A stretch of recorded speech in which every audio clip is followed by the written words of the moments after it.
Okay, I'm going to show you a little tip for something.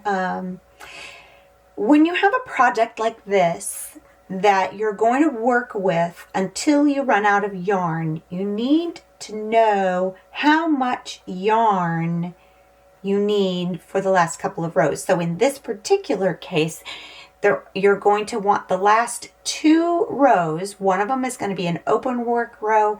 One of them is going to be a solid stitch row. And in order to know how much that is, you need to know how much yarn it takes to do that. So what I did is I took my hat band and I put it on my kitchen scale and I weighed it. And then I crocheted one more round and then I put it back on the kitchen scale, and I discovered that 1 round of single crochet uses 2 grams of yarn. So now what I've done is I've reached into the center of my ball, the other end of the yarn. If you're already working from the center, you're going to do this from the outside. And now I know that in order to complete those last 2 rounds that have a particular stitch to them, I know that I need 4 grams of yarn. And so I'm going to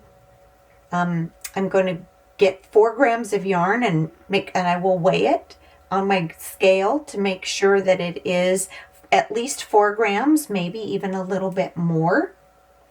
And then I'm going to wind it up in a tidy little ball like this. And because I'm doing the center pull, then I'm going to make a very gentle overhand knot like this. So this side of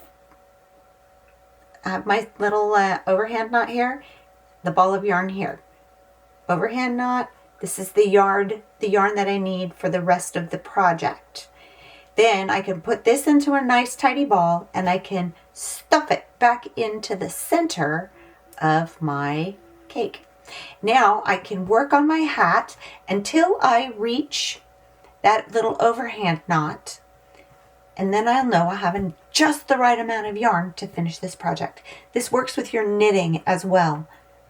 Okay, and you also, with knitting, you have to calculate for your bind off, which is usually 5 times the length. So I don't know how you calculate that into weight, but I would say if you're binding off, you're using however much it takes you to knit 1 row, you're going to need 2 or 3 times that amount of yarn for your bind off. So, but that's for a whole different project. That's just a little side note on this one.